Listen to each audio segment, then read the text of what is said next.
అగ్ని ప్రమాదంలో పశువుల పాక పూర్తిగా దగ్ధమైన సంఘటన బండి ఆత్మకూరు మండలంలో జరిగింది.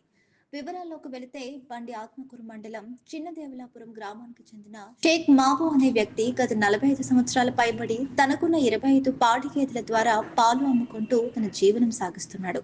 షేక్ మాబుకు 5 మంది సంతానం. రోజు మాదిరిగానే ఆదివారం రాత్రి గేదెలకు మేత వేసి పడుకున్నారు. ఏమైందో కానీ అర్ధరాత్రి 12 గంటల సమయంలో హఠాత్తుగా 25 గేదెలు ఉన్న పాకలో మంటలు చెలరేగాయి.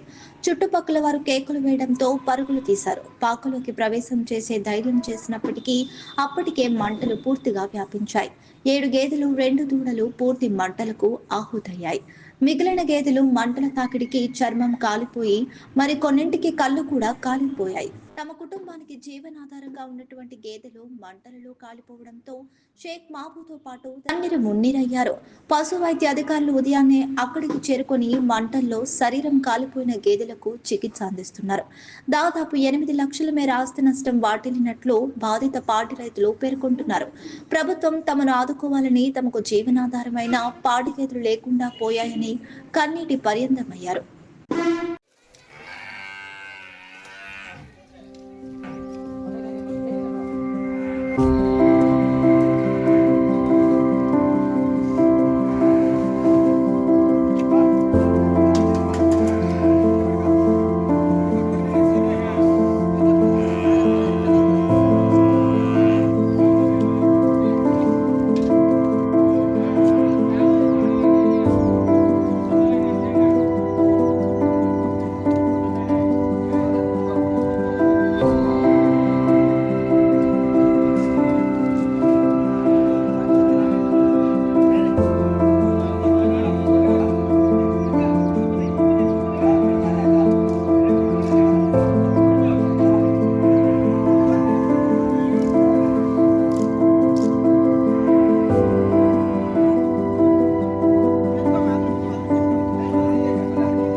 నమస్కారం.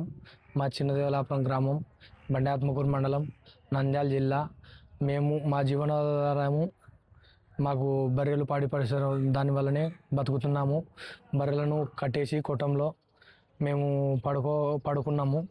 పడుకున్న తర్వాత షార్ట్ సర్క్యూట్ వల్ల షార్ట్ సర్క్యూట్ వలన ఏం జరిగిందో మంటలు చెలరేగి ఇంటి పక్కన చుట్టుపక్కన వాళ్ళు కేకలేస్తే లేస్తే అప్పటికి అన్ని బర్రెలు మృతి చెందాయి. మాకు 25 పశువులు ఉండే, 2 దూళ్ళు, ఒక 7 పెద్ద బరగొడ్లు చనిపోయినాయి. ఒక 7 బరగొడ్లు ప్రాణస్థితిలో ఉన్నాయి. పశువుల అధికారులు వచ్చి చూసి ఇవి కానీ ఏం చెప్పలేము అని చెప్పినారు. మేము ఈ పశువుల మీదనే బతుకుతున్నాము. మేము 5 మంది అన్నదమ్ములము. ఈ పశువుల మీదనే జీవనాధారంగా బతుకుతున్నాము. అందరికీ పాలు పోసి బతుకుతున్నాము. దయచేసి ప్రభుత్వము మాకు ఏదైనా ఆర్థిక సాయం చేస్తుందని మేము కోరుతూ ఆశిస్తున్నాం.